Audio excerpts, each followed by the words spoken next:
You never want a serious crisis to go to waste. And what I mean by that, it's an opportunity to do things that you think you could not do before. The World Health Organization warning that the new coronavirus pandemic may be here for good. And even if a vaccine is found, controlling coronavirus will require, quote, a massive effort. Does that mean replicating on a global scale what the South Koreans have done with draconian tracking of all citizens and an army of contact tracers? The high road to a dystopian future where we're policed in our every movement? People who live in these tower blocks in a poor area of Melbourne are some of the most vulnerable in society. Many have underlying health conditions. For 5 days, which began on Saturday, 3,000 people are banned from leaving their homes. 500 police officers are patrolling the tower blocks during each shift to make sure no one breaks the law. The COVID-19 house arrest. Look, they're even forced to wear ankle monitors like common criminals. I asked the sheriff, I said, what happens if we refuse to wear this ankle bracelet? Because I'm not wearing one. He's like, well, it's just going to get escalated quickly. A Tampa Bay pastor has been arrested for violating coronavirus social distancing rules. You may keep your secrets from your friends, from your parents, your children, your doctor, even your personal trainer. But it takes real effort to conceal your thoughts from Google. And if that is true today, in future, there may be nowhere to hide. Right now in London, there's a lot of discussion about the CCTV cameras everywhere who are taking everybody's faces without their knowledge, therefore without their permission and so on. And there's a lot of controversy about this. Law enforcement flew drones over protests in Minneapolis and New York. Facial recognition software is being used with some police body cameras. Law enforcement can use signals from your cell phone or automatic license plate readers to follow your movements. You might be doing something that you think is perfectly fine right now, but then later you might be charged based on camera footage, based on geolocation data from your mobile phone, and so on.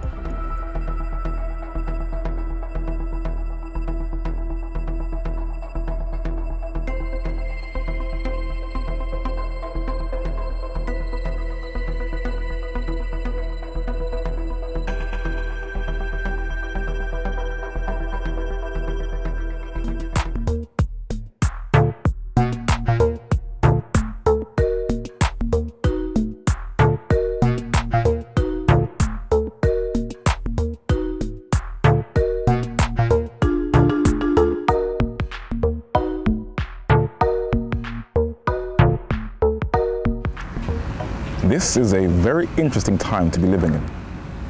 Many people are fearful, wanting to know if they're going to have a job tomorrow or not. What is this new normal? This study is going to cover some very controversial issues, so please fasten your seatbelts. And as I encourage you at all times, please research every single thing you see in this study. All over the world, the nations are very angry. They can't explain why their governments are keeping them under house arrest, and when laws have been eased, they have revolted. They want to know who their governments are taking orders from, and as many don't know how to articulate themselves about their frustrations, they are taking out their deep-rooted frustrations on government property, the police, and sometimes even on each other. They know something's not right, but they can't put their finger on it. But each leader of each culture is responding differently to the cry of their people. Different nations are using very harsh draconian measures to keep their civilians in line, and it is very important to see how each one of them are functioning. In the Philippines in Southeast Asia, the government has made a law for those who break the lockdown curfew. It is a shoot-to-kill policy for any civilian who does not apply by the state law, and many are questioning these human rights violations. In Colombia, in the north of South America, they have taken even more extreme and harsher measures for the civilian population, where brutal death squads are being hired to also murder anyone who breaks the lockdown curfew laws that they say will help to slow down the COVID-19 virus. That's interesting. They're using fear to keep the nation in line. In Iran in Western Asia, the civilian population are told that if you revolt, you die.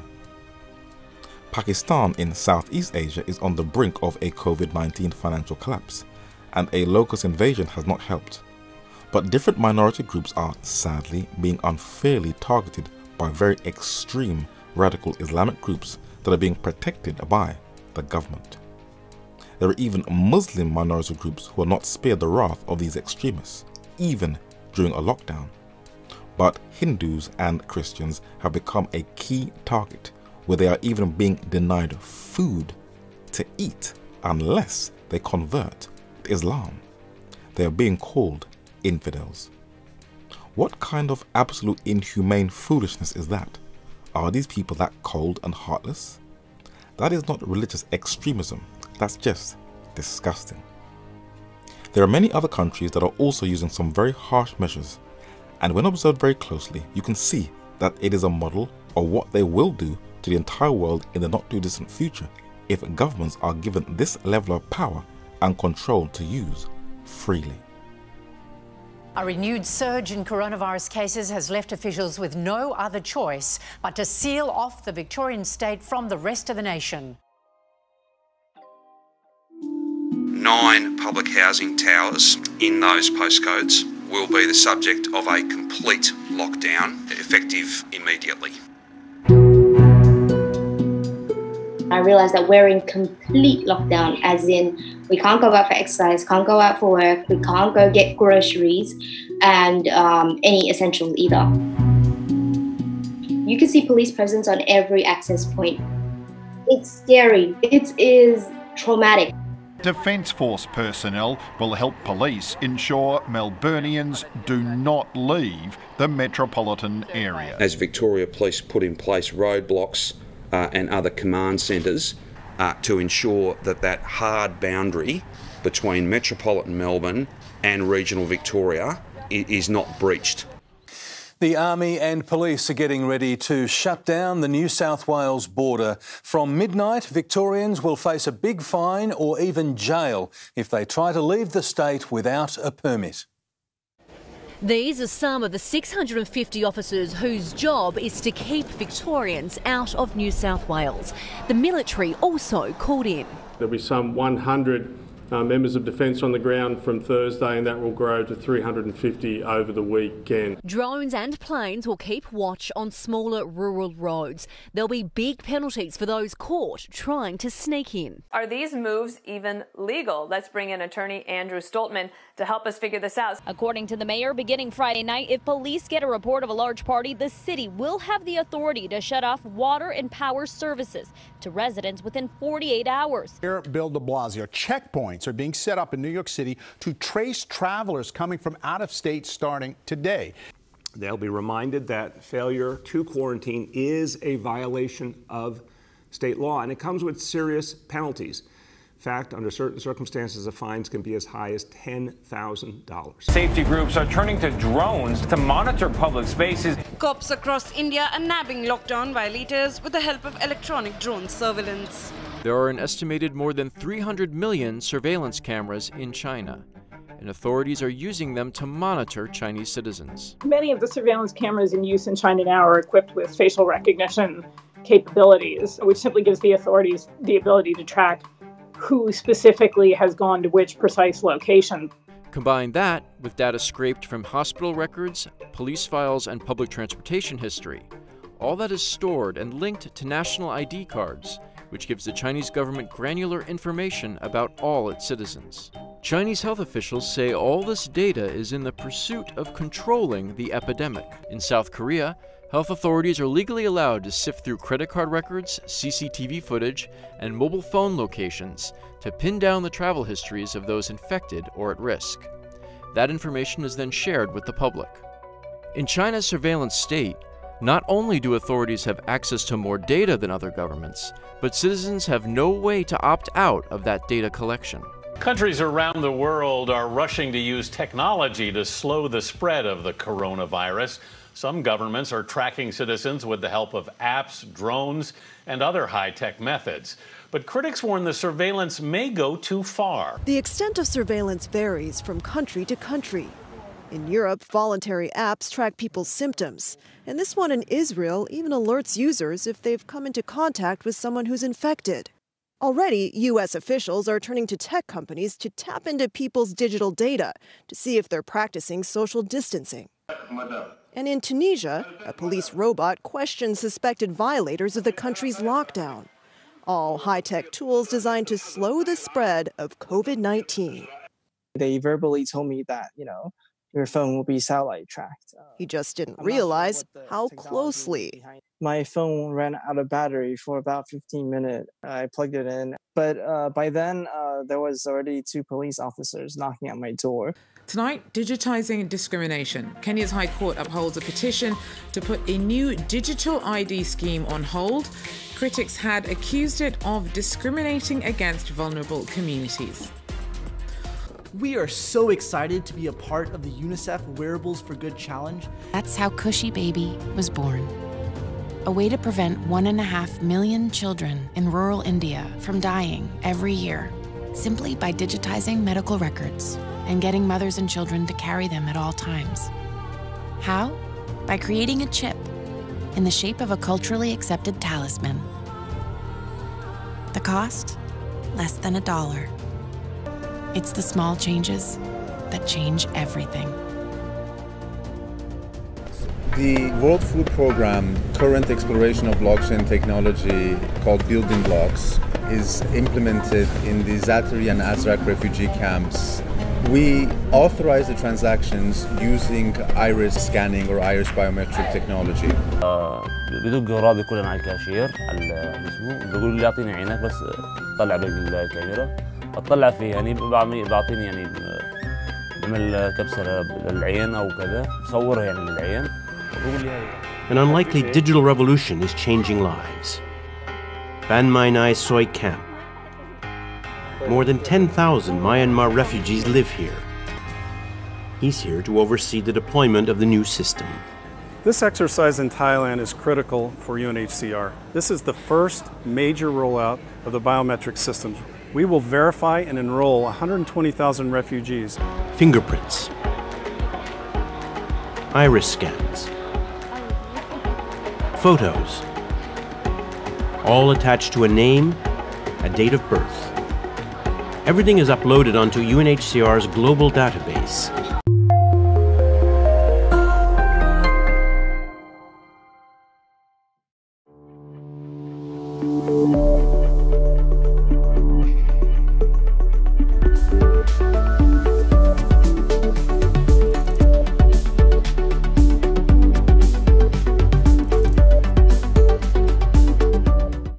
Interactions, your credit card swipes, web searches, locations, likes, they're all collected in real time into $1 trillion a year industry.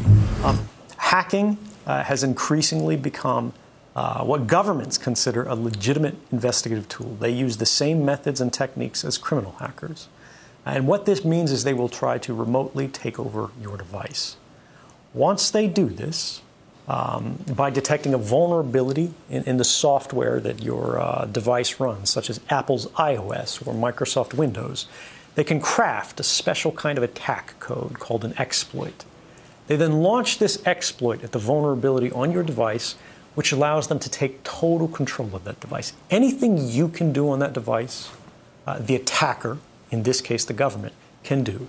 They can read your email, they can collect every document, they can look at your contact book, they can turn the location services on, they can see anything that is on that phone instantly and send it back home to the mothership. They can do the same with laptops. The other prong that we forget so frequently is that in many cases they don't need to hack our devices.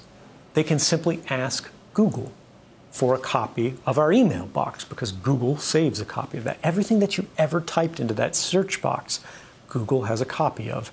Every private message that you've sent on Facebook, every link that you've clicked, everything that you've liked, they keep a permanent record of. And all of these things are available not just to these companies, but to our governments as they are increasingly deputized as sort of miniature arms of government. Smart cities will pullulate with sensors, all joined together by the Internet of Things. Bollards communing invisibly with lampposts, so there is always a parking space for your electric car, so that no bin goes unemptied, no street unswept, and the urban environment is as antiseptic as a Zurich pharmacy. But this technology could also be used to keep every citizen under round-the-clock surveillance. A future Alexa will pretend to take orders, but this Alexa will be watching you, clucking her tongue and stamping her foot. In future, voice connectivity will be in every room and almost every object. Your mattress will monitor your nightmares, your fridge will beep for more cheese, your front door will sweep wide the moment you approach like some silent butler. Your smart meter will go hustling of its own accord for the cheapest electricity, and every one of them minutely transcribing your every habit in tiny electronic shorthand, stored not in their chips or in their innards, nowhere you can find it, but in some great cloud of data that lowers ever more oppressively over the human race. This is the direction this planet is heading towards, and the global pandemic COVID-19 lockdown has only greatly accelerated a course that the world was already on. We see that they can now impose the military to resolve law and order. The police can surround and control an estate and decide who can come in and who can come out. They can turn up at your house unannounced. There are facial recognition CCTV cameras in highly concentrated cities. Different air surveillance that includes drones and planes to assess your movements. Different checkpoints to monitor where you are traveling from and where you're going to. Mayors can cut off your water and electricity supply as they please. There will be big fines or jail time if you do not comply with the state. Satellite tracking of your phones and its apps, ankle monitors tracking children from when they are born, and whole communities within refugee camps on a biometric database so that the entire world can be tracked and traced. But how can you bring the whole world to its knees to bring everyone in line? What is the one thing mankind cannot live without? But now the World Food Program analysis shows also, due to the coronavirus, that an additional 130 million people could be pushed to the brink of starvation by the end of 2020. That's a total of 265 million people. A silent cry for help, red rags, pieces of cloth, even shirts signaling that inside, behind those windows, there's a family in need. Often we are down to eating once a day. At the beginning, neighbors helped us with some food, but now they also ran out. The government says, stay in, but we can't eat boards or tiles. We are going to lose, through this pandemic, a lot of farms. We're going to lose a lot of restaurants. We're going to lose a lot of food service people. But they're rationing food. If this goes on much, much longer, then we could start to see actual starvation in America. We're doing far much worse than any developed Western nation. We haven't received relief aid for 9 months. Relief organizations have stopped coming here, and because there's a curfew in place, people cannot get out to work. They can't need food, medicine, carpet, blankets, and much more. In India, 4 record-setting days of new cases have pushed more than 100 million people back into lockdown. It's impossible to find work, Mangal Singh told us. If the disease doesn't kill us, hunger will. From the earliest of time, whenever communities grew and expanded and turned into metropolitan cities, there was always this vast big gulf between both the rich and the poor. And in our current climate, the gulf has gotten even wider, where half of the world's population is currently poor and living in dire poverty. And aid donors that once bailed out poverty-stricken nations have had to reduce and cut back in sending foreign aid because of the deep pressure of the coronavirus. And the institutions like the IMF and the World Bank, which claim they want to assist poverty-stricken nations, continue the cycle by keeping nations in permanent debt. Even nations that have not fully recovered from war, like Syria in the Middle East and Western Asia, whether you agree with the leader or not, to keep them in line to benefit US self-interests. An economic stranglehold through sanctions has been put on innocent individuals that will only increase its poverty. It has been titled the Caesar Act. It was put into place by the US government, and it even threatens any nation or institution that has any dealings with Syria. Its objective? Well, to put it in a nutshell, it is going to ruin the country and make it even worse than it already is. An estimated 80% of Syrians live in poverty. About 40% were unemployed at the end of 2019, the latest figures available, and joblessness has only increased because of government restrictions to control the coronavirus.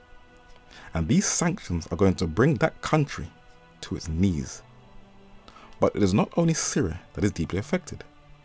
Its next door neighbor, Lebanon, is also crippled by the US sanctions, and it has also helped to increase the poverty in that country. For Lebanon has a national debt of $92 billion, nearly 170% of its GDP, one of the highest debt ratios in the world. And its already downward spiral of poverty has not been helped by an explosion. Just after 7 p.m. local, the enormous explosion rocked the port city, sending shockwaves miles away at sea. The magnitude of the blast area is the first thing that strikes you as you survey this fractured landscape. Mile upon mile of devastation. It just goes on.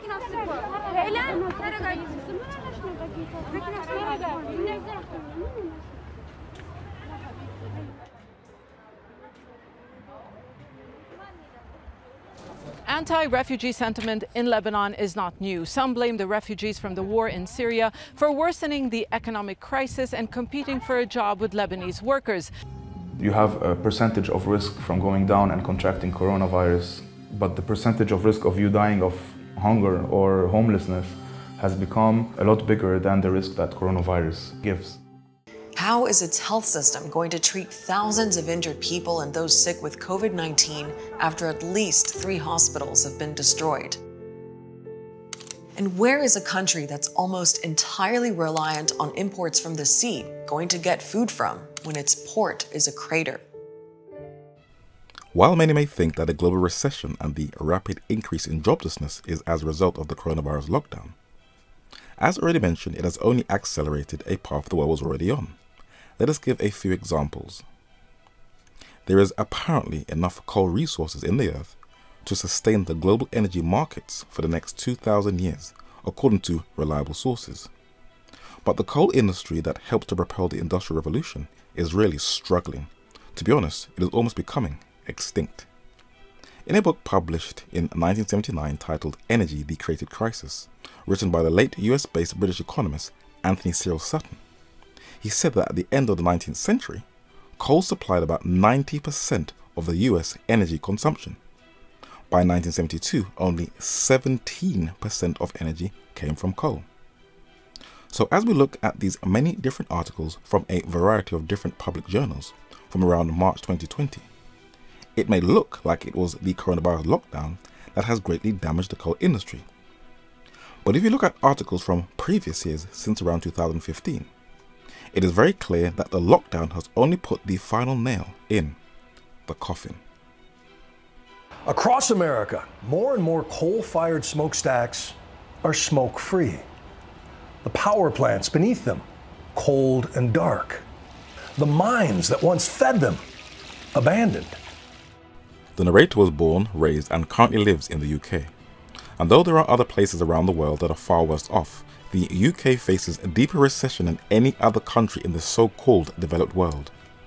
Studies have shown that the unemployment rate was already rising even before the coronavirus crisis. In 2018, House of Fraser was to act 31 stores and 6,000 jobs, and in that same year, 50,000 high street jobs were lost or threatened.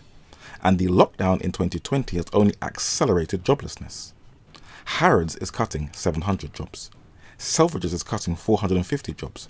Currys PC World is cutting 800.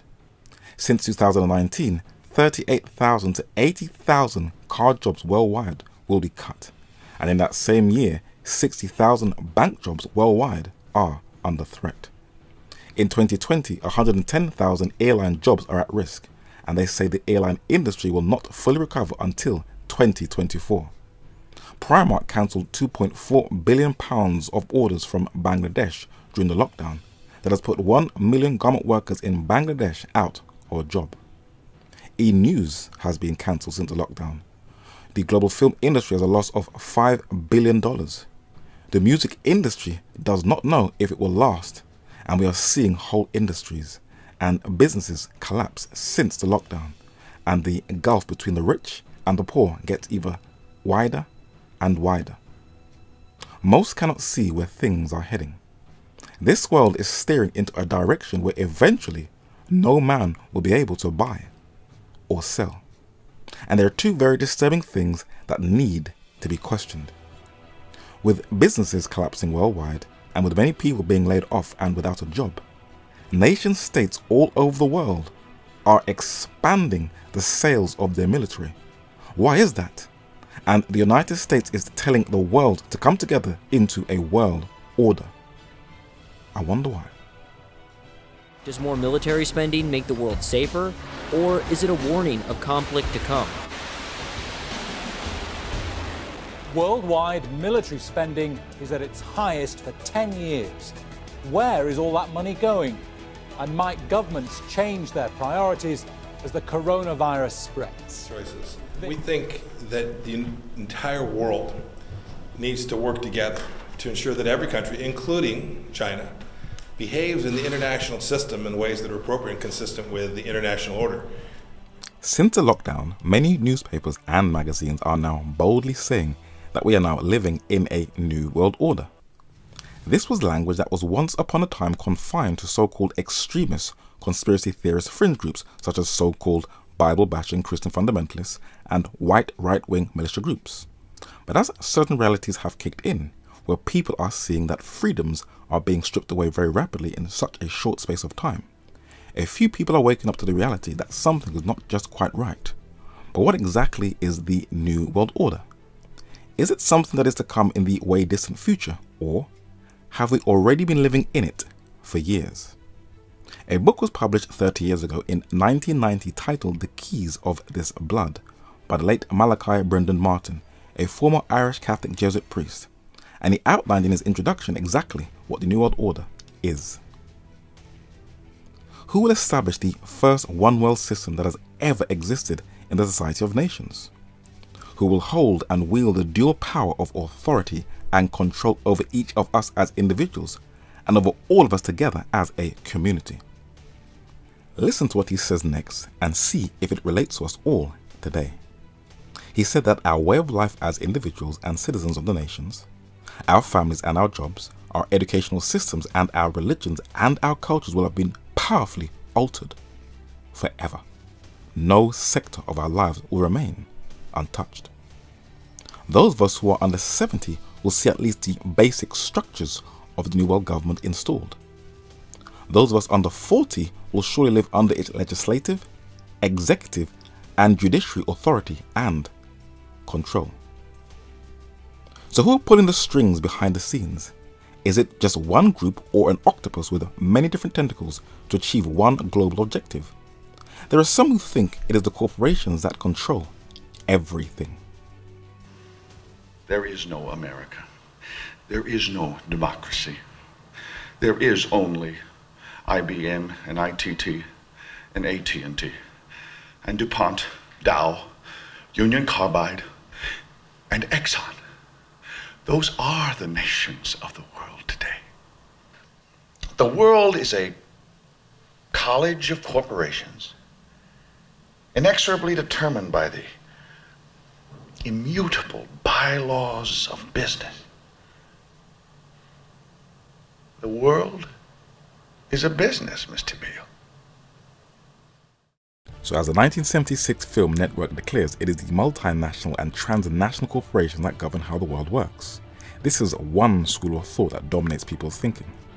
There are others who believe that it is the secret societies, the ancient mystery schools, that are the ones who are pulling all of the strings behind the scenes, and that people who are in very high and influential positions are usually a member of one of these very secretive groups. Two of the most famous men who created them in the modern world are Adam Weishaupt, a German Jesuit-educated professor who founded the Bavarian infamous Illuminati.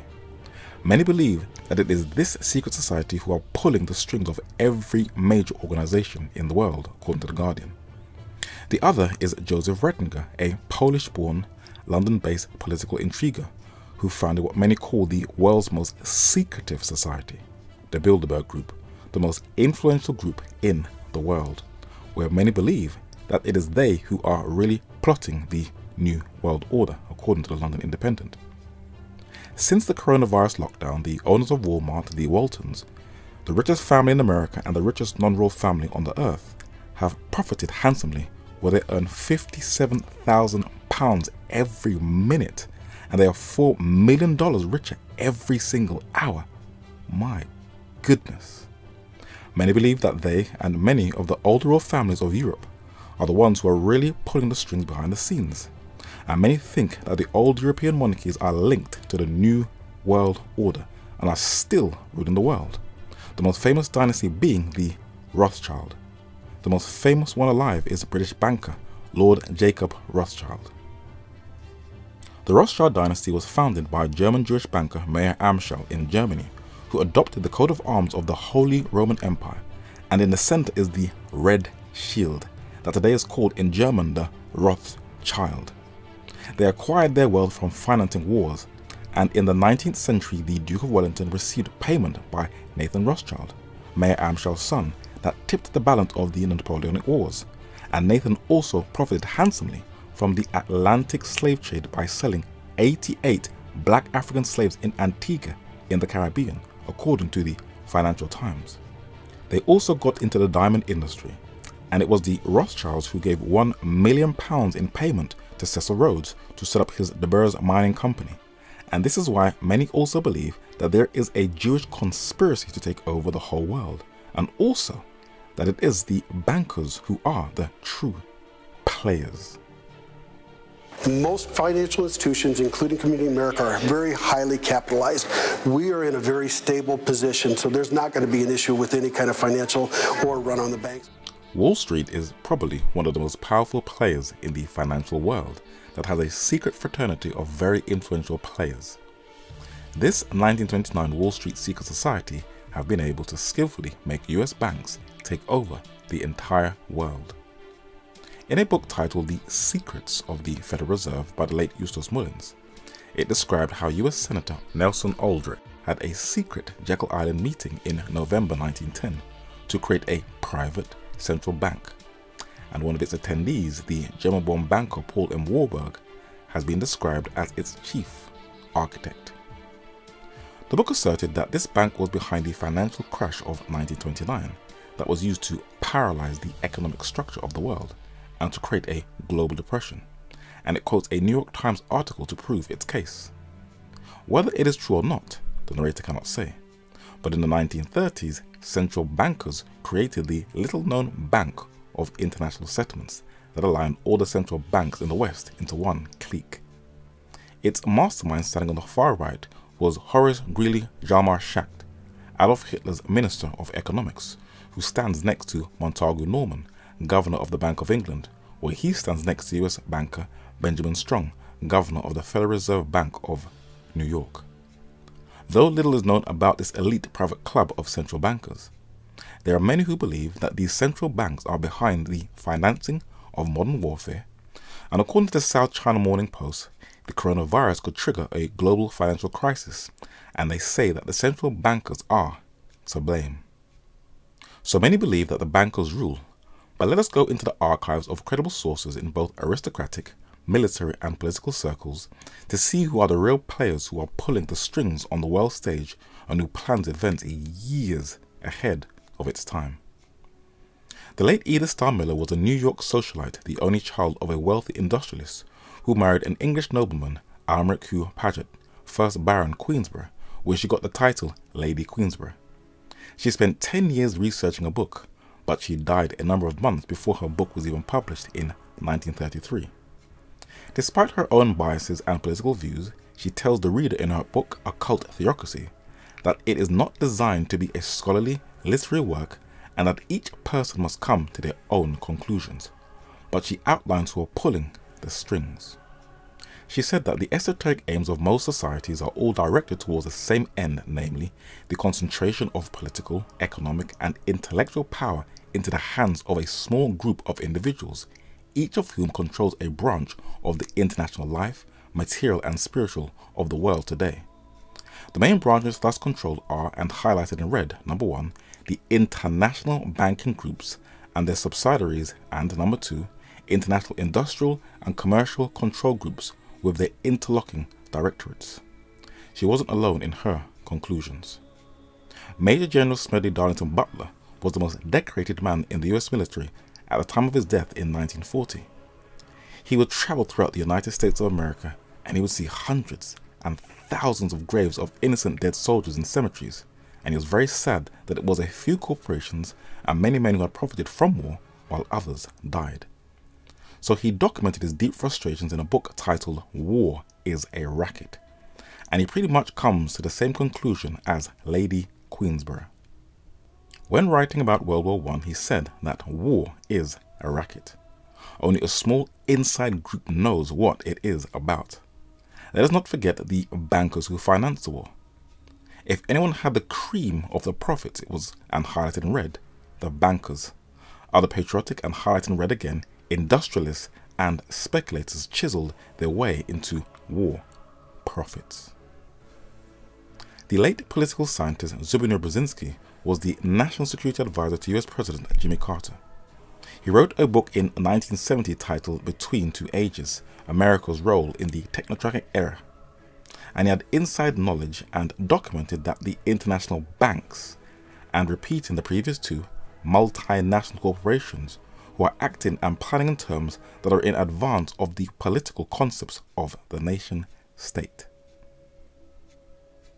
An English economist and journalist, Rodney Atkinson, the elder brother of the English comedian Rowan Atkinson, wrote a book titled Europe's Full Circle in 1996, and he repeated the same words as Brzezinski, and also said that the principal element of fascism is a system of corporate and collective power. The trade unionists, and highlighted in red, bankers and multinational corporations who have for decades attended the meetings of corporate elites find that linguistic, cultural, parliamentary and religious differences are all barriers to their supernatural structures and controls. The Hoover Institute on War, Revolution and Peace in Stanford University in California is a think tank and war archive. The late US-based British economist Anthony C. Sutton, while a staff there, had privy access to many sensitive documents, and he wrote a number of books from this material he acquired, and from state documents he proved that Wall Street is a huge main player in covertly financing both wars and revolutions to benefit a small corporate monopoly. Anthony C. Sutton added one more to the system, and said that foreign policy is the acquisition of markets and economic power, profit if you will, for a small group of, and highlighted in red, giant multinationals under the virtual control of a few banking investment houses, and the other one is the controlling families.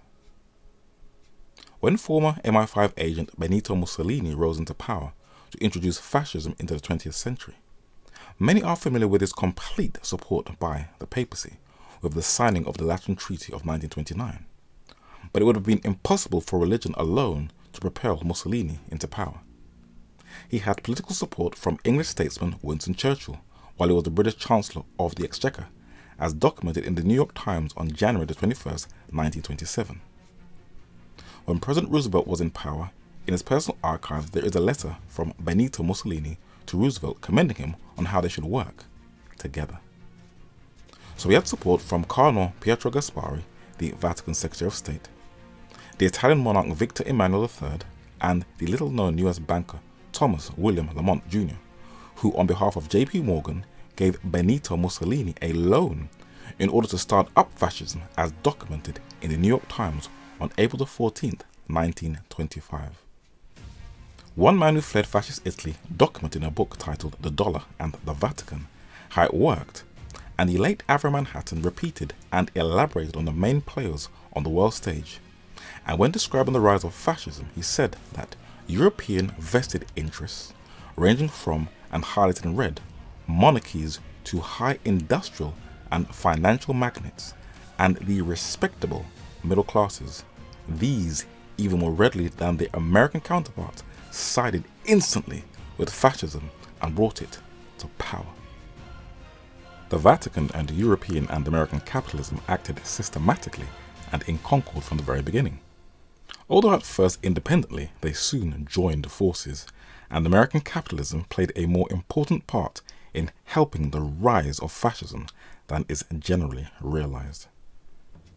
Avery Manhattan said it was the bankers, monarchies, industrialists, and specifically Western capitalism in both Europe and in America that created fascism in Italy.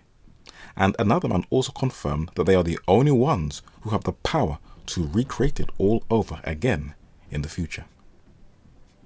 The champions of Western capitalism, Malachi Martin said, the transnationalists and internationalists of America and Europe appear to be far and away the most effective and powerful architects of the New World Order, for the simple reason that their power base rests on the indispensable pillars of, and please look at the words underlined, money and technology. Please take a screenshot of that quote so you can understand how the New World Order really works. And we will briefly look at a very destructive model of one of the first attempts in modern times to control the entire planet. It was during the Second World War. Here they come. What are we gonna do? We'll bring hell down from on high. Americans love to throw it in people's face that it was they who saved the world from European fascism. That is far from the truth. They profited from the first, and they would also profit from the second. Major General Smedley Butler said that in the World War I, a mere handful garnered the profits of the conflict. At least 21,000 new millionaires and billionaires were made in the United States during the World War. Anthony C. Sutton, whose research is now getting clearer light, documented that it was a corporate takeover of the world that was responsible for the Second World War, where it was Wall Street who financed and who put into power both the Führer Adolf Hitler in Germany and President Franklin Delano Roosevelt in the United States of America, who both, not by coincidence, came into power in the same year in 1933, and who both had the eagle as their symbol. That's very interesting. President FDR was a perfect candidate for his role who ticks all of the right boxes. He was born into two prominent business families, the Delanos and the Roosevelts. His great-grandfather James Roosevelt founded the Bank of New York, so he was born into a banking dynasty, and he himself was a Wall Street banker. His wife Eleanor Roosevelt, who was his fifth cousin, was the daughter of Elliott Bullock Roosevelt, the younger brother of 26th U.S. President Theodore Roosevelt. The 28th U.S. President Woodrow Wilson appointed his mother's brother and his favorite uncle Frederick Adrian Delano II on the board of the newly founded Federal Reserve Bank, who is seated on the bottom right of this picture, where he became its first vice chair, and FDR also appointed his uncle as an advisor in his government. FDR was also initiated as a Scottish Rite Freemason, so he was a member of a secret society, who was born into a prominent influential family with strong industrial and banking connections. He tried to downplay something that he was attempting to do. If you carefully look at the words on this monument, he said that those who seek to establish systems of government based on the regimentation of all human beings by a handful of individual rulers call this a new order. It is not new, and it is not order. But Franklin Delano Roosevelt, the 32nd President of the United States of America, attempted to introduce Mussolini's corporate fascist system into the United States of America. What many people are unaware of is that according to the Washington Post, Mussolini was highly praised by the United States when he came into power as a strongman for doing away with communism. In Forbes magazine in 2012, it confirms that Mussolini's fascist economic policy was a model for the United States government during the 1930s. It also documents that Mahatma Gandhi, the so-called Hindu peacemaker, also praised Benito Mussolini. President Roosevelt attempted to introduce Mussolini's model in the year he was elected in 1933. It was titled the National Recovery Administration, or its abbreviation, the NRA. To make it as simple as possible for the average person to understand what the aim of the NRA was, it allowed a small number of large companies or monopolies to dominate the market that would eliminate or crush any competition, especially from small businesses, or, as Rodney Atkinson said, fascism is a corporate takeover of the world. The United States Supreme Court, under its head Chief Justice, Charles Evans Hughes, got rid of it, for they knew it did not represent the historical democratic principles of the United States. We will quote a number of credible sources to confirm what the NRA was and show that Roosevelt was only a face for the plans of a corporate takeover and how it is being repeated over again today. Anthony C. Sutton said that the economic recovery part of the New Deal was a creation of Wall Street, specifically Bernard Baruch and Gerald Swope of General Electric, in the form of the Swope Plan. Walter Teagle was one of the key administrators of NRA. President Roosevelt had abandoned the small businessman of the United States to the control of Wall Street. Fortunately, NRA failed. Big business attempted to oppress the little man. The codes were riddled with abuses and inconsistencies. It was put out of its misery by the Supreme Court in a Schechter-Poucher decision of 1935, although its failure was evident long before the Supreme Court decision. Though it failed, there was one system who not only praised FDR's NRA, but was also watching attentively and patiently with the hope that it would be reinstalled, for it would greatly benefit this system who has longed to regain control over the entire world, the papacy. In a book titled Behind the Dictators, published in 1942 and written by an ex-Catholic priest, Leo Lehman, he said that the National Catholic Welfare Conference praised the NRA, which is now admitted as having been patterned on fascist corporative lines and which was abolished by unanimous opinion of the US Supreme Court as destructive of American democracy. In spite of this, however, this plan of the Catholic Church says, had the NRA been permitted to continue, it could have readily been developed into the kind of industrial order recommended by the Holy Father, the Pope. John Flynn in the New York World Telegram, July 12, 1940, states that by the NRA, President Roosevelt unwittingly attempted to introduce this feature of fascism into our country. For these cooperatives are the means through which the leader exercises his dictatorial will. Corporatism is indeed the economic ingredient of fascism. The entire ideology of fascism and Nazism in social, economic, educational, religious and military matters is contained in the corporate system, as Lady Queenborough said. Corporatism is fascism.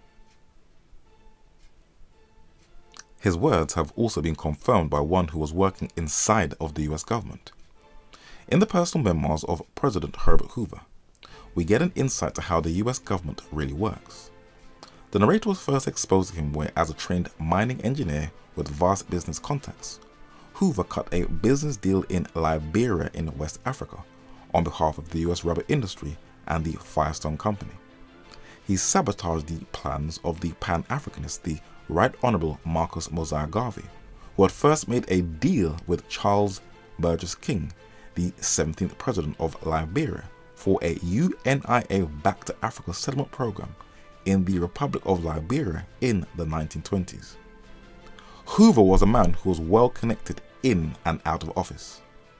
He met with Adolf Hitler, Pope Pius XII, Belgian banker Emile Franqui, as confirmed by the New York Times 1931. Though a product of Wall Street also, he described how destructive his successor's NRA plan was. He said that among the early Roosevelt fascist measures was the National Recovery Act, the NRA of June 16, 1933. The origins of this scheme are worth repeating. These ideas were first suggested by Gerald Swope of the General Electric Company at a meeting of the electric industry in the winter of 1932. So a year before FDR was elected, businessman Gerald Swope, the president of General Electric, first suggested this fascist corporate system. And in this original transfer slip, that Anthony C. Sutton got from the Hoover Institute's files from the Nuremberg Military Tribunal from General Electric, it is dated to March 2nd, 1933, and it is 60,000 Reichsmarks that was used to elect Adolf Hitler into office. Following this, they were adopted by the United States Chamber of Commerce. I tried to show him that this stuff was sheer fascism, that it was merely a remaking of Mussolini's corporate state, and refused to have any of it. So President Hoover knew that the United States was being remodeled on Mussolini's fascism, and he repeated what both Rodney Atkinson and Leo Lehman both said. He said that now with the NRA, he said Roosevelt shackled his common man to unrestrained monopolies. The act as drafted by the administration was passed by rubber stamp methods on May 1933. NRA codes have been crushing the life out of small business. So for fascism to ever work and to be successful, monopolies or big corporations have to crush competition of small businesses. The purpose of today's hearing is to examine the dominance of Amazon, Apple, Facebook, and Google. Any single action by one of these companies can affect hundreds of millions of us in profound and lasting ways. These companies, as they exist today, have monopoly power. Their dominance is killing the small businesses, manufacturing, and overall dynamism that are the engines of the American economy. If you're the owner of a small business experiencing hardship due to the recent coronavirus, COVID-19, the U.S. Small Business Administration is offering low-interest loans to help you get through these challenging times. Tonight, the race is on for small businesses to apply for a new round of government funding. The resurgence of COVID-19 this week has brought deepening anxiety for millions of small businesses. Small businesses around the country are bearing the economic brunt of the coronavirus pandemic. The toll this is taking on small businesses in the country, I don't think can be overestimated. There's a lot of people who are closing down, especially restaurants and, small businesses across the country.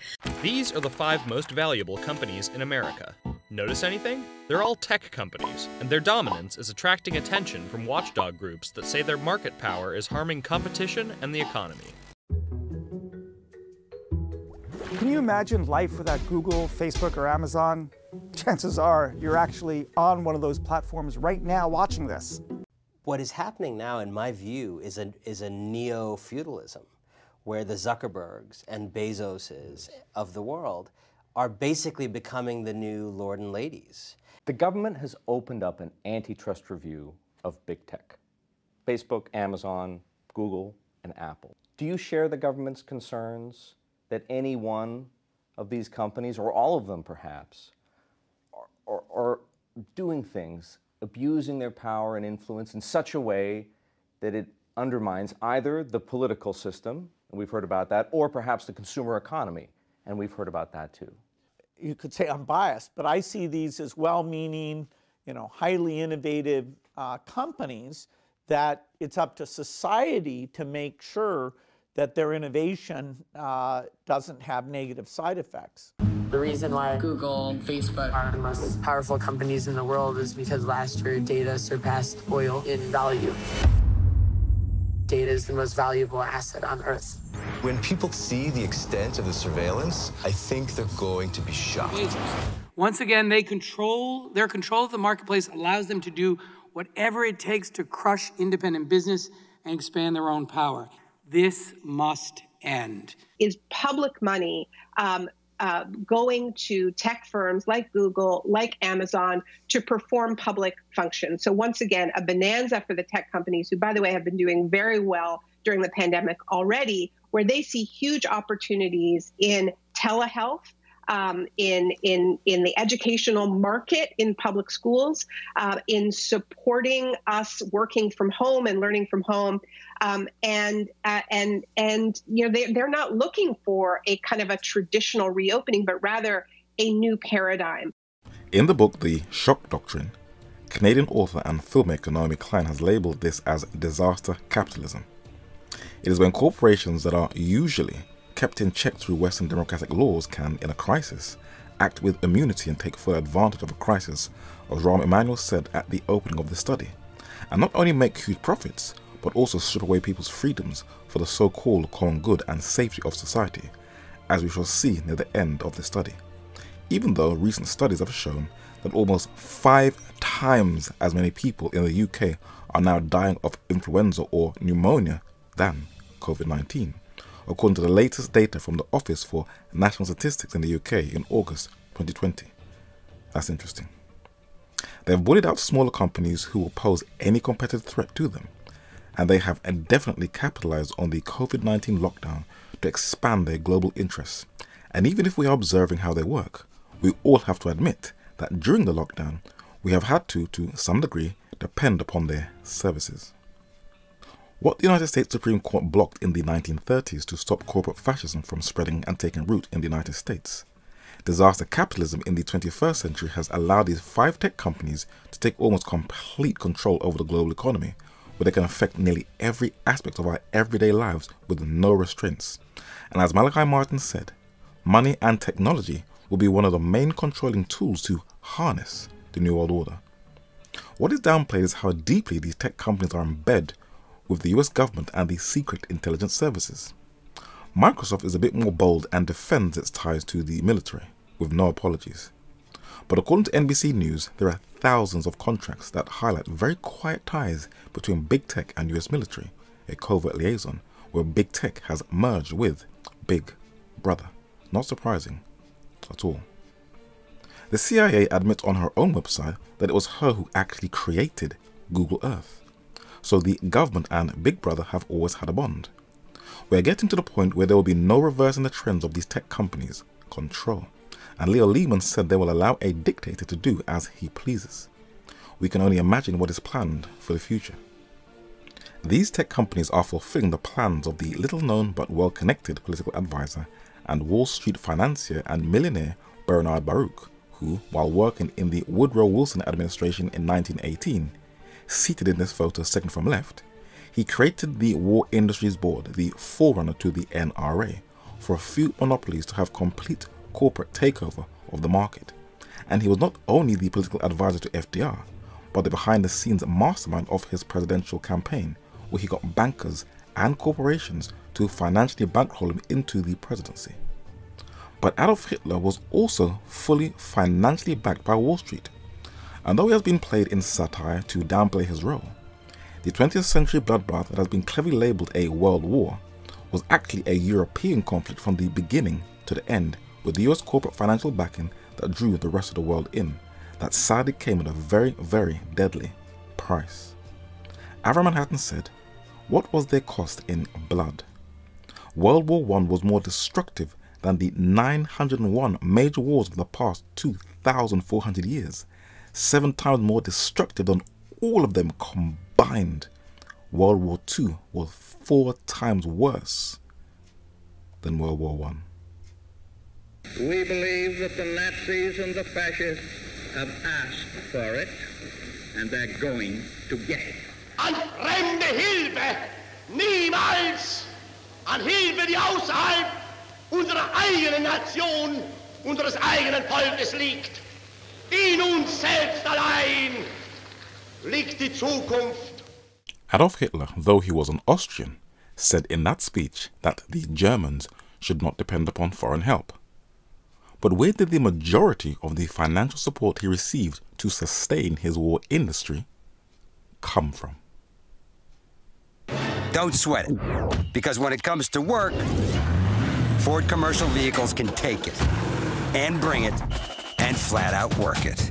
You might say they're wired for success. Ford Trucks and Vans, year after year, America's best-selling line of commercial vehicles. Hi everybody, I'm Graham from Ford. Today we're marking the end of 91 years of manufacturing in Australia. By the end of June, Ford's joint venture in Russia, Ford Solars, will close 3 of its 4 factories, stopping its production of passenger cars in the country and eliminating thousands of jobs. U.S. carmaker Ford says it will close its Bridgend engine plant in South Wales in September 2020. Well, we're also following the auto industry right now. They are the latest victim of the virus outbreak, along with retailers and grocers. Detroit's automakers have just agreed to close all their factories, both Ford and GM confirming to Fox Business just moments ago. For the past couple of years, both Ford and General Motors have been closing down their plants all over the world, losing sales where thousands of livelihoods are being threatened. In their zenith during the Second World War, when US soldiers arrived in Nazi Germany, they discovered, like these soldiers a few decades later in Vietnam, that their enemies in combat had American-made vehicles and weapons. The narrator got this article in the British newspaper The Daily Mail in the year 1998 that showed that the Nazis were receiving an import of vehicles from both General Motors and Ford, where there have been lawsuits that have been filed against these companies. Henry Ford, the US billionaire American industrialist, was a strong Nazi sympathizer who greatly admired Adolf Hitler. For his services to the Nazis, he was awarded the Grand Cross of the German Eagle in 1938 by Adolf Hitler. His services were also praised by Charles Coughlin, the Canadian-American Roman Catholic priest, and also a Hitler and Mussolini fascist Nazi sympathizer, as documented in the New York Times September 6, 1933. The year the NRA was launched.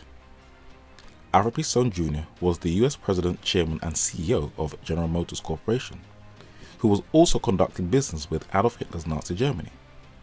His representative abroad, American engineer James D. Mooney, the President of General Motors Overseas, was also given the same award as Henry Ford, as documented in the New York Times August 11, 1938. Today, there are more sensors on our planet than people. We're putting AI into everything, and everything into the cloud. It's all so smart, because smart only really matters when we put it to work. Not just for a few of us, but for all of us. Let's put smart to work. It can sometimes take years after an event, after many of the players are long dead, that classified documents are declassified for public viewing. And at the opening of the 21st century, many articles emerged of IBM's collaboration with the Nazis. It was through the intense efforts of one man's investigative research that he wrote in a book titled IBM and the Holocaust. It was by the investigative journalist Edwin Black, and he documented how Thomas J. Watson, the American businessman, CEO, chairman, and co-founder of IBM, conducted his business interests abroad. This photo shows him standing and speaking in front of a podium, and seated on his left is General Eisenhower, who later became a US president. This photo shows him standing on the far right, and in the center with a sleeveless dress is the First Lady, Eleanor Roosevelt, the wife of President Roosevelt. He was well connected. But this photo shows Adolf Hitler seated on the far left, and sitting beside him on his right, conducting business with him, is Thomas J. Watson on June 28, 1937. Remember, war is a business. But who financially bankrolled Adolf Hitler? JP Morgan Chase is a global company that has 260,000 employees and 40,000 technologists strong. Together, our business and technologists are developing next-generation platforms that move trillions of dollars throughout the global financial system.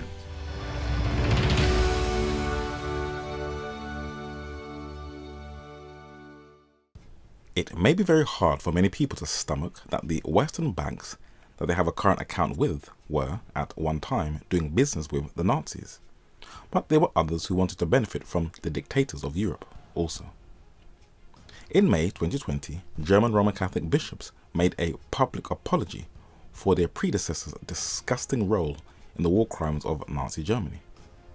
Though the papacy is usually protected by historians and the media, every now and then a fact here and there is leaked out of how much of a role she has played in a major conflict. One man was an insider to the papacy's support of the Führer. In the memoirs of Franz von Papen, the former Vice-Chancellor of Germany, published in 1952, it records the Concordat between the Vatican and Nazi Germany that was signed on the 20th of July 1933, where von Papen is seated on the left, and Monsignor Eugenio Pacelli, who later became Pope Pius XII, is seated in the center. Von Papen later became a member of Hitler's first cabinet, where he is seated in the far right next to Adolf Hitler, and he shared his experience. He said that the Knights of Malta, of which I was a member, in Rome at Easter 1933, I went to negotiate the terms of the Concordat with Germany. There has been no Concordat between the Vatican and the Reich since the Reformation. The Vatican therefore had an intimate knowledge of conditions in Germany in 1933. An audience with Pope Pius XI, His Holiness welcomed my wife and myself most graciously, and remarked how pleased he was that the German government now had at its head a man uncompromisingly opposed to communism and Russian nihilism in all its forms. Franz von Papen confirms with his dialogue with Pope Pius XI that the Pope endorsed and supported the rise of Adolf Hitler. These are his own words. He continues, "The whole question of the finances of the Nazi movement at this period has become one of the most controversial issues connected with Hitler's eventual rise to power. The most documented account of the National Socialist sudden acquisition of funds was contained in a book published in 1933 called Die Gelbroden von het National Socialism. The author's name was given as Sidney Warburg, and he gave an exhaustive list of names, dates, and payments. The alleged author's thesis was that the American financial interests had sought to protect their investments in Europe by placing at the disposal of the Nazi Party through various intermediaries, and highlighted in red, banking houses, considerable sums of money to instigate a national revolution and ensure Germany's financial stability." His words were to be elaborated upon in more detail in another memoir, this time coming from one in the US government. In Ambassador Dodd's diary published in 1941, the US diplomat and historian William E. Dodd, the United States ambassador to Germany from 1933 to 1937, documented the role of two prominent men: US banker Winthrop Aldrich, the son of Nelson Aldrich, on the left, and on the right is Ivy Lee, the man who is credited as the father of modern public relations. They were both to conduct business with Adolf Hitler. This monument of Ivy Lee documents on lines 9 and 10 that he was a business client of John D. Rockefeller, so he is well connected in the business world. John D. Rockefeller Sr. is seated on the left with his grandchild on his lap. His son, John D. Rockefeller Jr., stands above him, and Jr.'s wife, who is seated on the right, is Abigail Green Aldrich, later to be called a Rockefeller, who was the daughter of Nelson Aldrich and the brother to Winthrop Aldrich. The Rockefellers founded the Standard Oil Company, at the time the largest oil company in the world, and Walter C. Teagle, who managed the NRA in President Roosevelt's government, was on the board of I.G. Farben and the Federal Reserve Bank of New York, who was also the chairman and president of the Standard Oil Company of New Jersey. What role did he play in the development of the Nazi war government?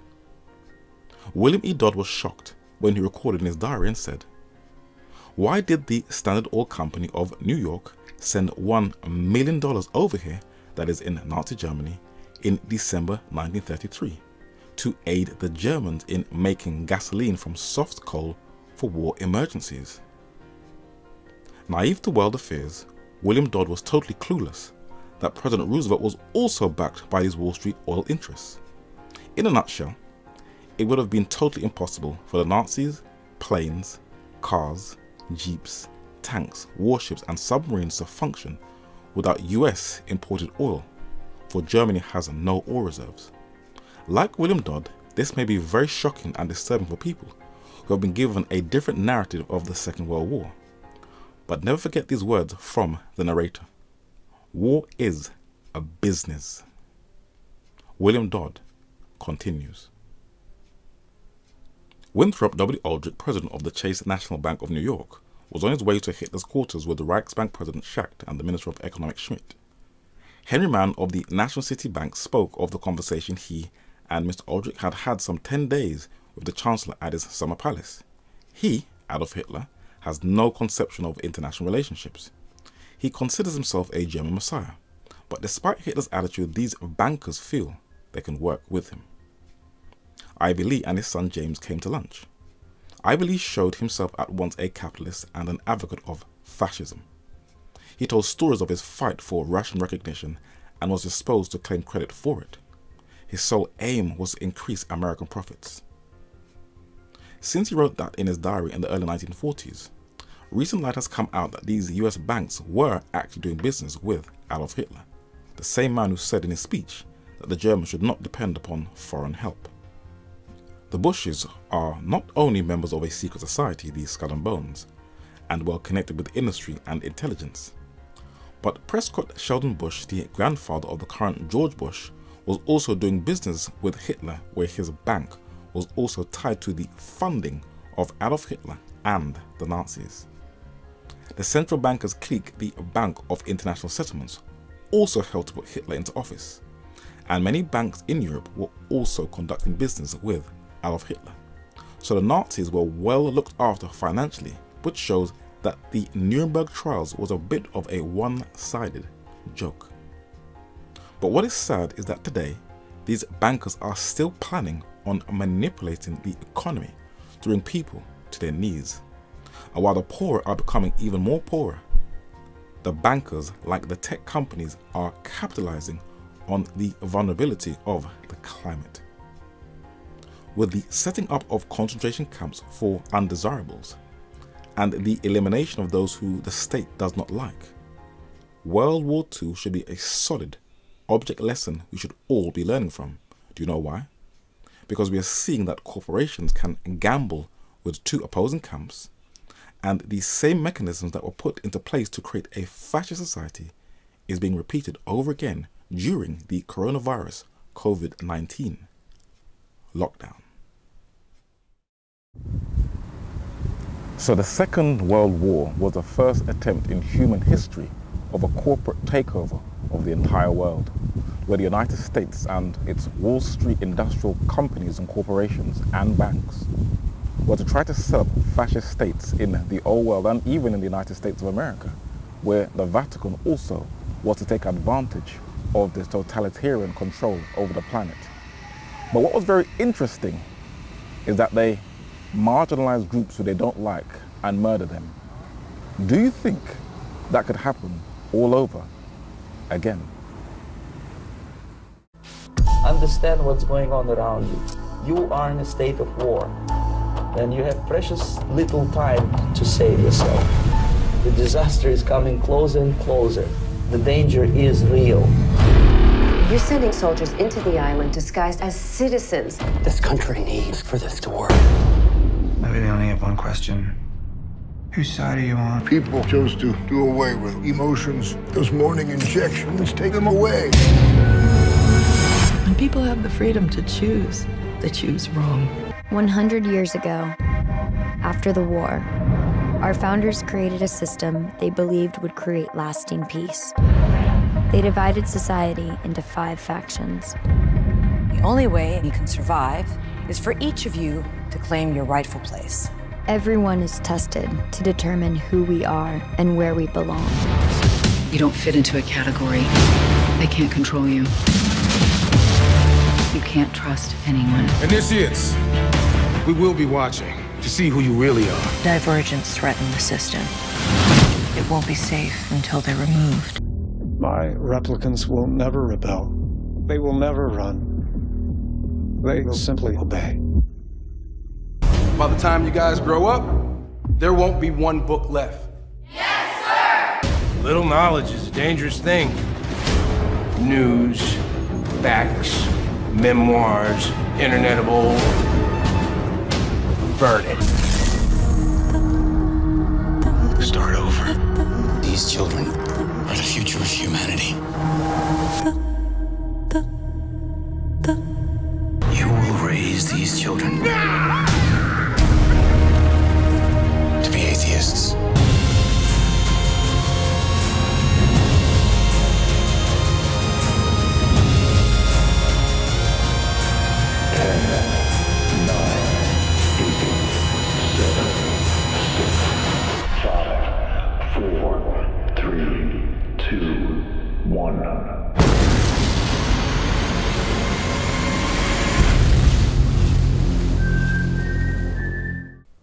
It is very clear from these clips that a generation is being trained to not have freedom of choice, where free will is non-existent. Children are being reprogrammed and indoctrinated as atheists, and those who do not conform will be eliminated. Do you think that this is just entertainment? The US Department of Defense, better known as the Pentagon, not only works with the video game industry to recruit young people and to shape people's attitude towards American foreign policy, but it also works within the corridors of Hollywood to do the exact same thing, where they foretell or outline the future of this world, and they also teach children to be obedient to the state, or there will be dire consequences. That is the main objective of these media productions, according to the Guardian newspaper. But in 1933, with the election of both Adolf Hitler and Franklin D. Roosevelt, men who were selected to act out what is fulfilling today, in that same year a book already quoted, Occult Theocracy, was published that exposed these plans and what we have been seeing during the COVID lockdown.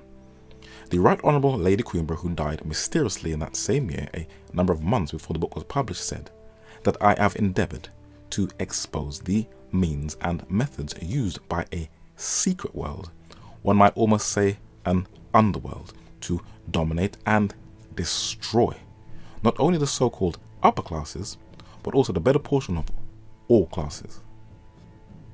Since the lockdown, the middle classes and their small businesses have been under attack, as already mentioned, and the coronavirus is killing the middle class, as Lady Queenborough said would happen, and can lead them into poverty all over the planet, especially in the developing world, where they are at risk of being wiped out.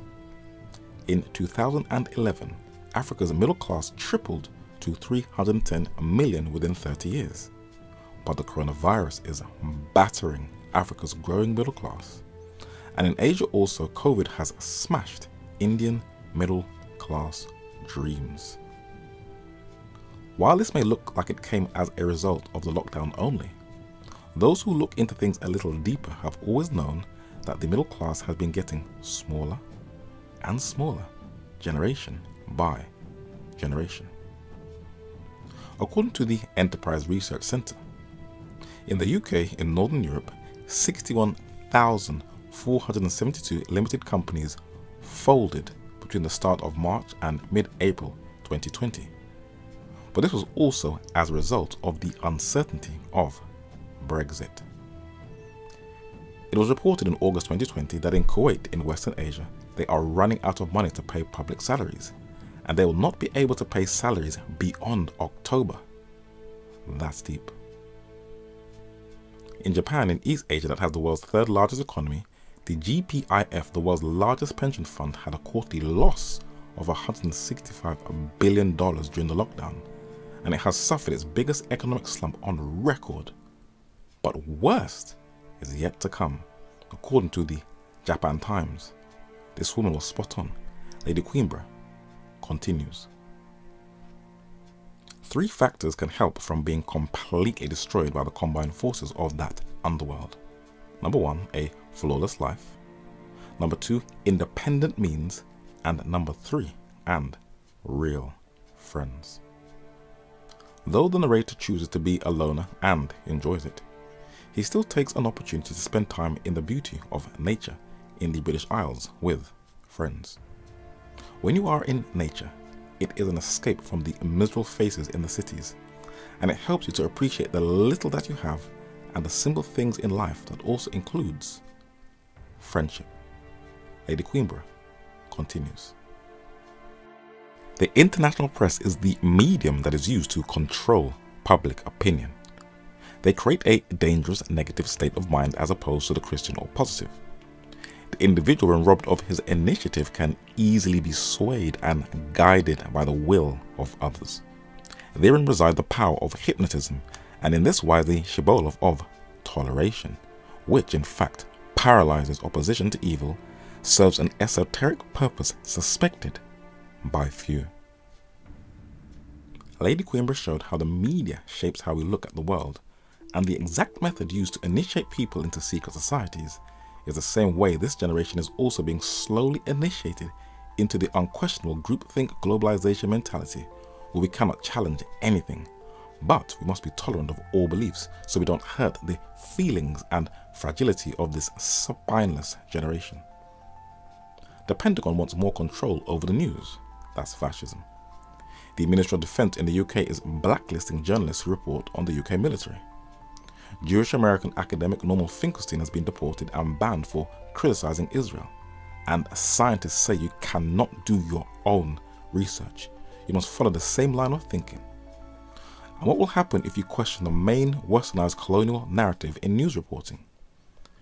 The US Department of Homeland Security, with assistance from the FBI, published a document in 2009 where it warned on page 4 that, and highlighted in red, anti-government conspiracy theories and their own quotes, end times prophecies could motivate extremist individuals. So if you're into anti-government conspiracy theories and end time prophecies, you are being monitored. Lady Queenborough continues. Jesus Christ's teaching was public and accessible to the humblest.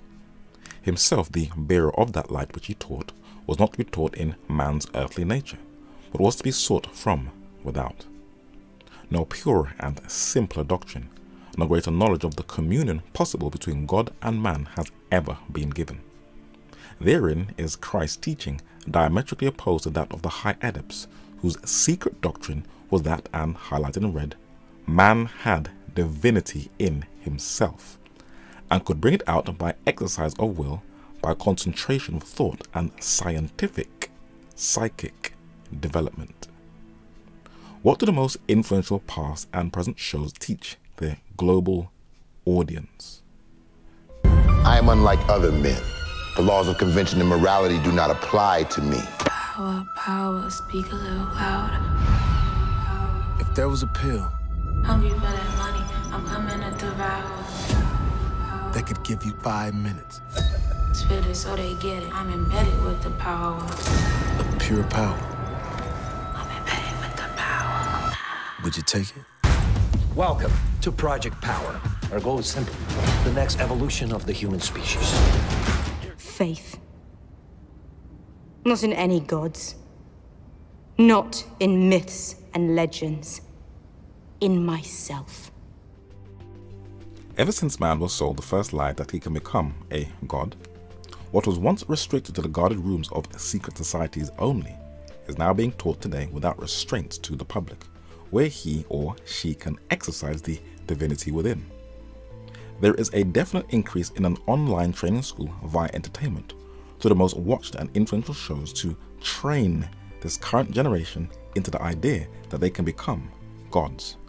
But let us be honest with ourselves. What effect is this de-Christianization having on this generation of youth and also adults? Childhood should be the most cherished experience in life growing up, for it sets you up for the future, and it is the parents' responsibility, not the state, to ensure that their children are being taught properly, cared for, loved and protected. But today, the young are unfortunately being wired and immersed into the information world from so very early, and are exposed to behavioral and lifestyle practices that their young innocent minds are not yet mature enough to handle. They will now find it very difficult to tell the clear difference between a male and a female.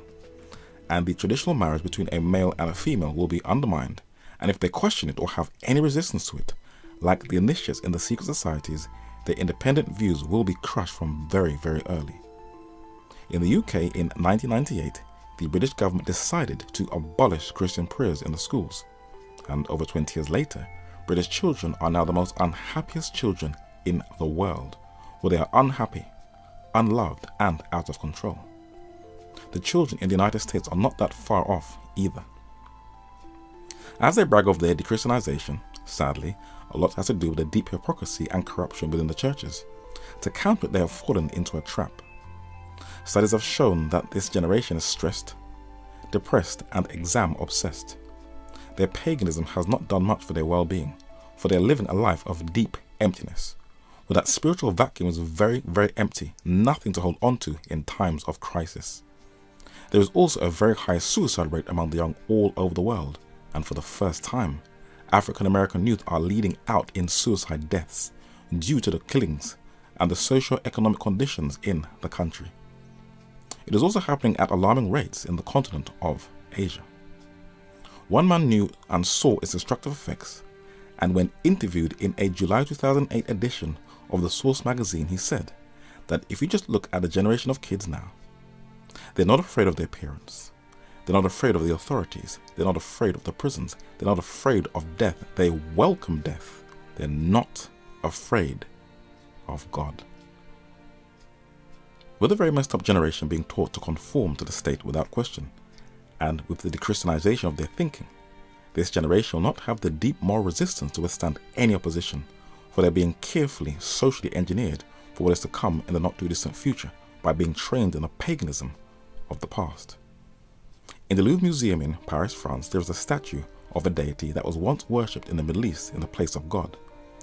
It was the fertility and nature god Baal, some call Baal, and now today the University of Cambridge and its promotion of Gaia, and Beyoncé Knowles in her Black is King, are both reintroducing a new form of Baal worship. You take away the titles of Western science and urban black music, and they are both teaching the exact same thing, that we are not creatures created by an artistic designer, but we are all a product of random atoms. You who were formed by the heat of the galaxy.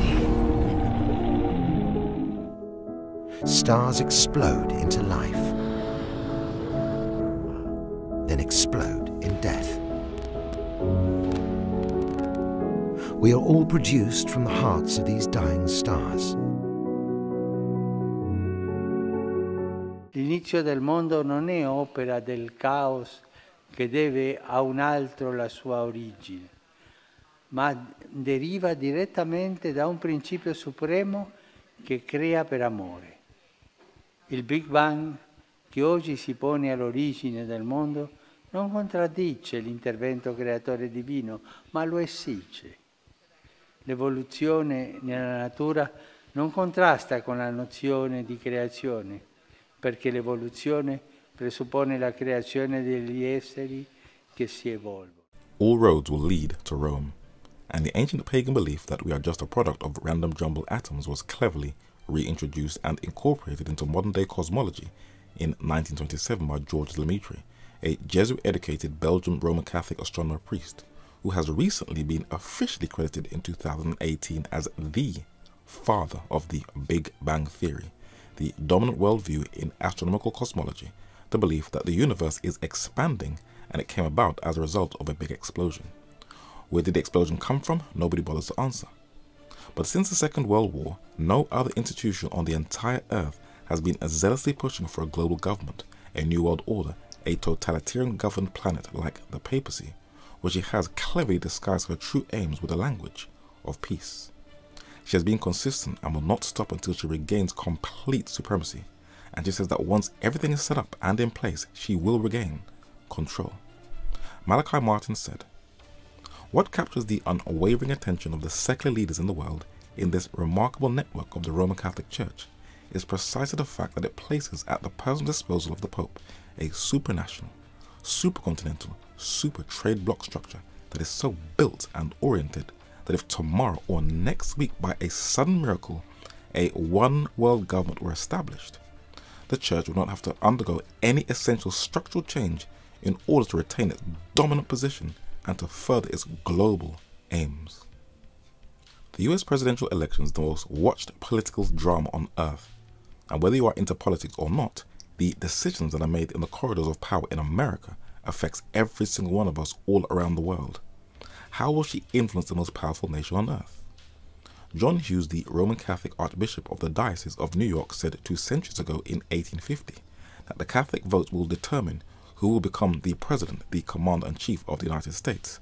And all presidential candidates, whether Republican or Democrat, know that if they do not court those white or Hispanic Catholic voters, especially in those Catholic swing states, that they have not got a chance to be the leader for the next 4 years. And whoever wins, the National Catholic Reporter has boldly declared that they will decide who will become the next president. And Lady Queenborough, observing her, said, "When one studies the activities of the Roman Catholics in America and realizes that there they are far more a political entity with subversive tendencies than a religious body." She will also embrace the most powerful big tech institutions on earth, where just 1 month before the global lockdown in February 2020, the Vatican invited many of the most powerful companies in the tech world to an AI conference. And during that gathering, representatives from these tech companies were given instruction about the use of AI and followed the papacy's mandate called Rome Call for AI Ethics, and they have followed the Vatican's instruction and have incorporated it into their companies' policies. In June, both Amazon and Microsoft announced they won't sell their facial recognition software to police until stronger regulation is in place. And IBM announced it's getting out of the facial recognition business altogether. The Vatican has tapped into the tech world, for she understands their influence. And if a Jesuit Pope has this level of influence over the most powerful financial tech conglomerates on earth, who are acting like governments and are slowly reintroducing fascism into the modern digital age, and when even the United States Department of Defense, better known as the Pentagon, the symbol of the US military, and the largest employer in the world, also come into line with the Vatican's call for AI ethics, we can only begin to imagine what she is capable of doing with the US military and tech companies in the not too distant future. Let us not forget that at the start of the Cold War, the US military-industrial complex and the Vatican have been working together and have a close alliance that has not ceased. And if you study them both very closely, these two kingdoms are both on the same course with the same aims and goals. So with the papacy's vast global influence, how will she regain power? In central London, there is a church called St. Giles Church, and inside are the buried remains of a man whose name appears at the top of this metal plaque, John Fox, the 16th century English historian and martyrologist. In London's Victorian Albert Museum, there is on display copies of his work, the famous multi-volume set, The Book of Martyrs, where it documents the famous Spanish Inquisition. Today, the Vatican is fully justifying the frightening horrors and torture of the Inquisition, saying it was not actually as bad as people have made it out to be. But we have to study real history, and we shall see how the entire structure of the modern New World Order is being carefully modelled after medieval papal Europe, where all the instruments of the Papal Inquisition are now in place and is being followed to the T, starting from the aftermath of 9/11 and continue right down into the coronavirus COVID-19 lockdown. She's biding her time and just waiting. Listen to the words of John Fox. In the time of Innocent III, the Reformed religion had occasioned such a noise throughout Europe that the Catholics began to fear their church was in danger, and the Pope was determined to impede as much as possible the progress of the Reformation. He accordingly instituted a number of inquisitors, persons who were to make inquiry after, apprehend, and punish the Reformed heretics. Dominic became the first Inquisitor General. Pope Innocent III was not innocent. He introduced Murder Inc., one of the first attempts in modern times to crush free speech with his papal inquisition. Dominic, who was to found the Dominican order, was Pope Innocent's alter ego, and these two men were to target a community who posed a threat to papal authority. Who were they? John Fox says that the Albigenses were a people of the Reformed religion who inhabited the country of Albi. They were condemned on account of their religion in the Council of Lateran by order of Pope Alexander III, but they increased so rapidly that many cities were inhabited exclusively by persons of their persuasion, and several eminent noblemen embraced their doctrines, but Rome was to purge them out of history. This picture shows a Dominic seated at the top in the center as Inquisitor General, presiding over an auto de fe, and at the very bottom of the picture you can see the innocent Albigenses being led to death to be burnt at the stake for their Bible-based beliefs. But it wasn't only their physical bodies that was to be done away with. Their literature was also to be burnt, so there will be no trace of their history and of their works. While many may think that this brutality and purging of free speech died out in the Dark Ages, the Nazis reintroduced and continued this papal tradition, where they not only ethnically purged a high number of human beings who they saw as a threat to the state, but in 1933 bonfires were built all over the country by university students, where, like the Dominicans, they burned thousands of books that threatened Adolf Hitler's one-sided racialized view of the world.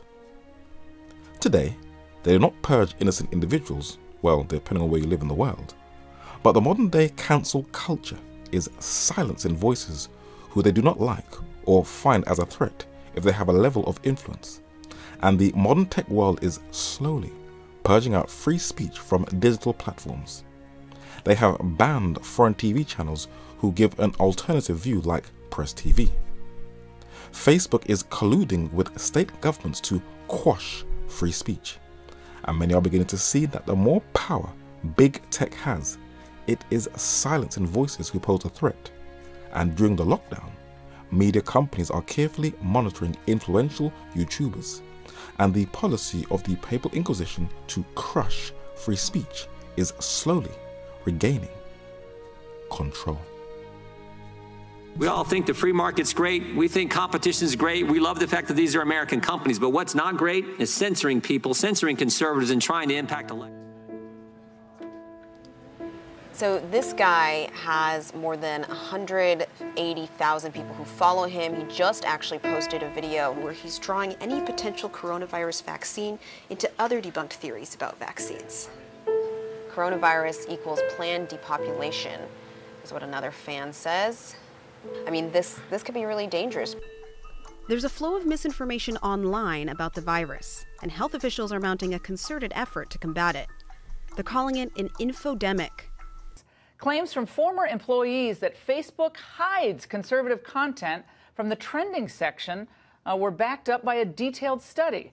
Google, YouTube, and Twitter partner with leftist groups like the Southern Poverty Law Center that hate conservatives. Well, WhatsApp has just announced that it's limiting the number of people or groups who can forward messages from 20 to 5. And the messaging service, which is owned by Facebook, has been getting a lot of criticism over its handling of misinformation over the past 2 years. So free speech is being subtly eroded, and this is another form of the Inquisition being reintroduced. John Fox continues. He said, "What kind of community must that be whence gratitude, love, and mutual forbearance with human frailties are banished? What ideas are we to form of and highlight in red? A tribunal which obliges children not only to stifle every soft impulse of gratitude, love, and respect due to those who gave them birth, but even forces them under the most rigorous penalties and highlighted in red to be spies over their parents.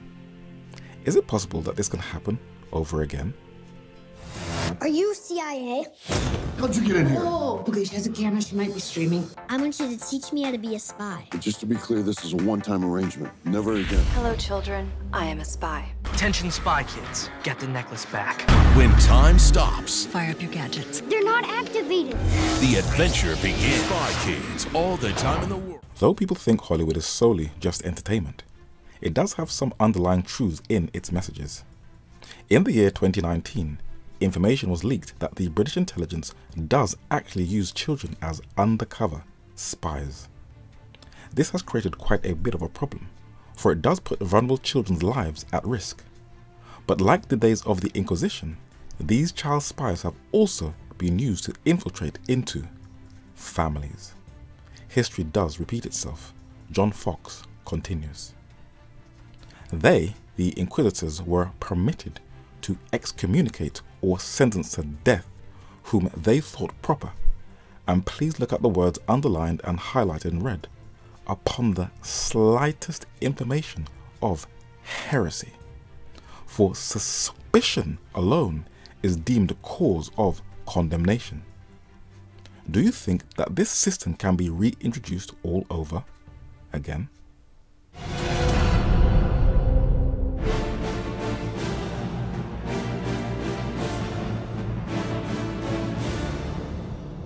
There hasn't been a murder in 6 years. There's nothing wrong with the system. It is perfect. I agree.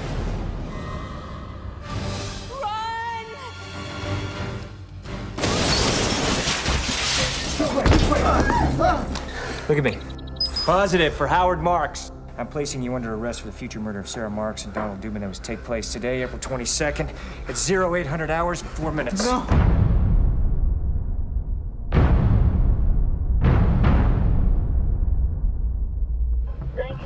Police in Los Angeles are trying to predict the future. We know where crime happened yesterday, but where is it going to happen tomorrow and the next day? And they're not alone. More and more departments are using data-driven algorithms to forecast crime. This is Critical Comms World in Barcelona, Spain. Despite being held in the same venue as the world's largest cell phone event, Mobile World Congress, this is a conference few, other than those directly involved in emergency services, would even know existed. It was a Motorola product that everyone had their eyes on. It's called IDP, Intelligent Data Portal, but that could just as easily be Intelligent Data Policing. It's not only about where crimes are being committed right now, but also where the next crime could occur. Japan's controversial law that targets terror conspiracies is now in effect. It was pushed through by Prime Minister Shinzo Abe's ruling bloc about a month ago, despite strong opposition. The controversial law enables authorities to penalize the planning of a range of crimes, 277 to be exact. It's a major change to Japan's legal system, which until now only punished crimes after they have been committed. Anywhere that you are in a public space, certainly in the US, the tech companies can take your face. Why do they want your face so badly? Well, first of all, obviously, it's very important to know who's doing what and where they're going and where they are and so forth. But there are even deeper reasons. There are many, many muscles in the face, and those muscles can combine into hundreds of different kinds of gestures. They do facial recognition analysis to compute those gestures because those gestures predict emotion. And once they know what you're feeling, that becomes one of the most powerful predictors of your behavior. Predicting a crime before it even happens in the 2017 Japanese anti-terror conspiracy law, algorithms in modern-day policing, and monitoring individual civilians' facial recognition in AI technology without their consent echoes the exact same pre-crime principle of the Papal Inquisition. John Fox continues. All Roman Catholics were even commanded under pain of excommunication and highlighted in red to give immediate information even of their nearest and dearest friends if they judged them to be heretics or any ways inclining to heresy. What has the entire world been encouraged to do by their governments during the coronavirus COVID-19 lockdown? Snitching. What if you were watched every moment of your life? How many cameras you got there in that town? 5,000. That's unattended. Maybe you see something suspicious, but you don't want to get involved. It's nothing, you think. Can you be sure? If you see something, say something. Report suspicious activity to local authorities.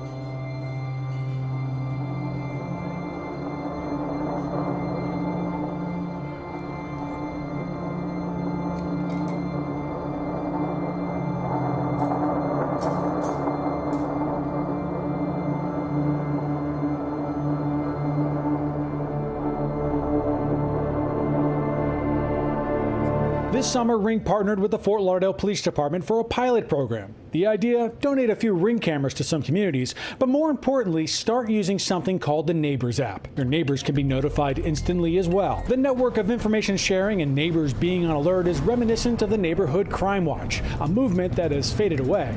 Fort Lauderdale Police Chief Rick Maglione believes this next generation Crime Watch app is the future. Some people are ratting their neighbors out, calling the police, but others are turning to the internet, where social distance shaming has gotten ugly. In Revelstoke, BC, Zoe Purvis was shocked to see a party across the street and called the RCMP non-emergency line to report it. Now, if you see one of these parties happening, or you know that it's going to happen, you can contact the police department anonymously. And remember, I'm going to be clear about this, I need everyday New Yorkers, I need all of you, if you see violations of social distancing, if you see gatherings, you got to report them. So you can call 311 or you can just snap a photo, write in the location where it is, and text to 311-692. And you can live by that same idea we talked about in the fight against terror. If you see something, say something. I'm sorry. This is not snitching. This is saving lives. You got to do it. You know the old expression about snitches? Well, in this case, snitches get rewards. We want to thank you for turning folks in and making sure we are all safe. Well, hundreds of St. Louis County residents answered the call, reporting businesses for failing to comply with stay-at-home orders. Those whistleblowers thought they were keeping people safe, but it backfired when all of their information ended up on social media. But other British police forces and authorities around the world are taking advantage of this trend and encouraging their citizens to watch and report. People monitor, their neighbors, even their relatives. Some provinces have started giving an incentive to monitor family members' travel histories and health.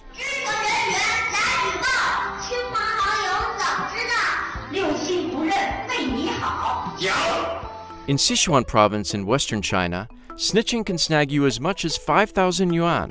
That's roughly equivalent to a monthly salary that's more than minimum wage. One government in Guangdong province is offering 30 face masks in exchange for snitch reports. Since 9/11, the world has been cleverly engineered to be a global snitch culture. And the tech companies who have monopolized the planet have rode upon the euphoria of fear and have also been encouraging their users to snitch on each other. And the lockdown has made snitching a part of our everyday global culture. This is the new normal. But where are we going with this study? What is its overall aim? Where is this lockdown going to take us? The world is going to get to a point where every single person on this earth is going to have to decide their future destiny. No one can be on the fence. And no matter what is your ethnicity, social status, or your sexual orientation, every man is going to have to make a clear and conscious decision. There has always been just two clear and distinct beliefs on this earth. Those who want to worship both man and the forces of nature, and those who want to give complete and total homage and adoration to God, who created everything our naked eye can see. These two beliefs are going to eventually clash. But what exactly is worship?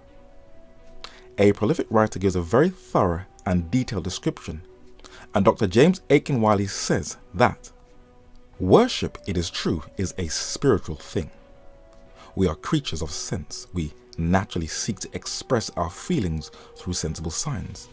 And these signs again react upon our feelings and help to intensify and elevate them.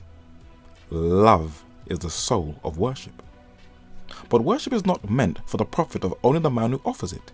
It is meant for that of others also.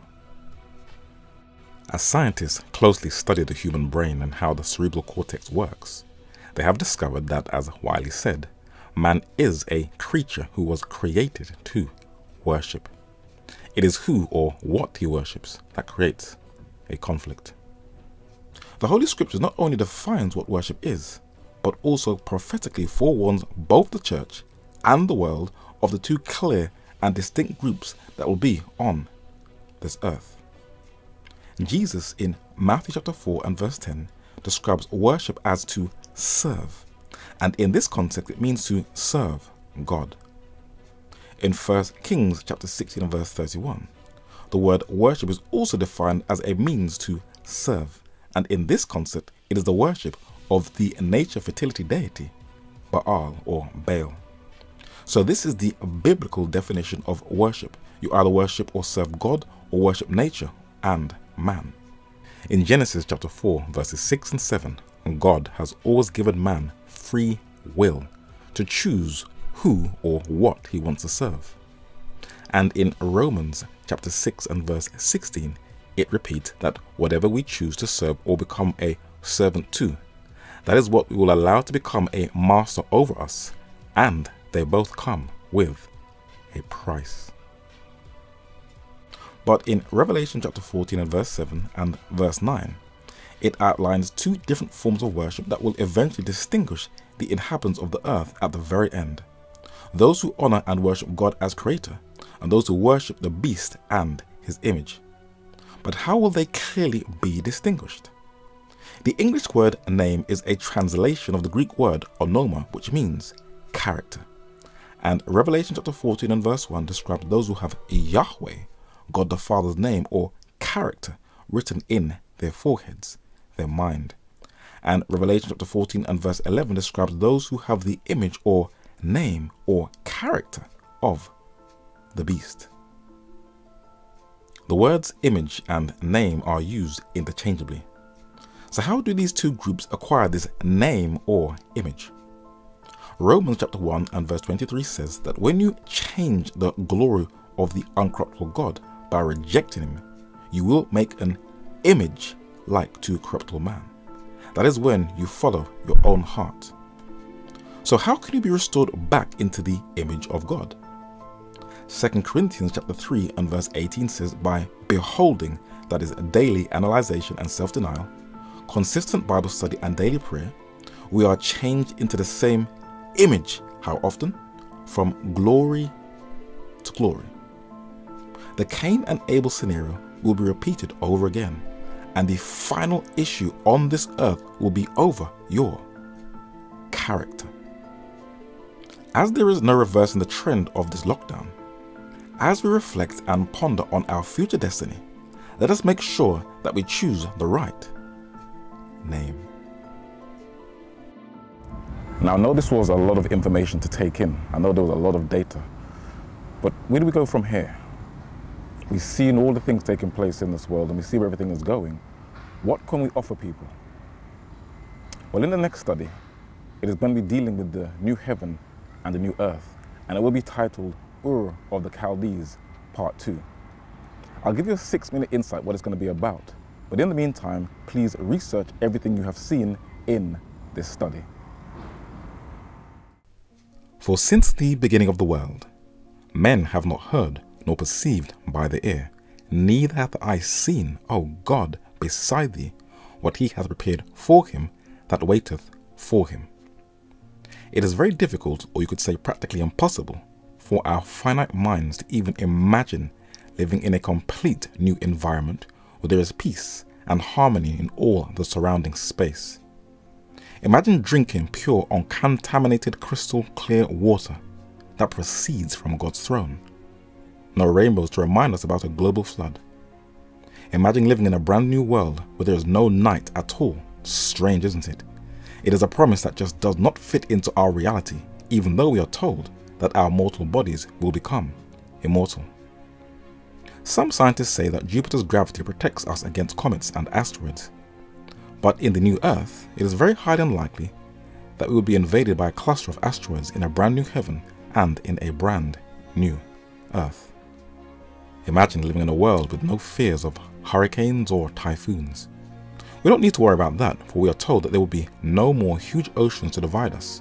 There will be no more sea. Imagine living in a world where there will be no use for doctors and nurses, where people would not have to make any efforts on making a single face mask for the citizens of the world. Even though many wear masks in the public anyway, pretending to be someone who they are not. In the new Earth, we do not have to worry about a face mask.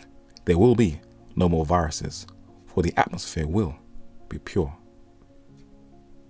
Imagine children living in a world where they will not have to worry about being violated and will not need any counseling to protect them from ongoing unresolved childhood issues later on in life.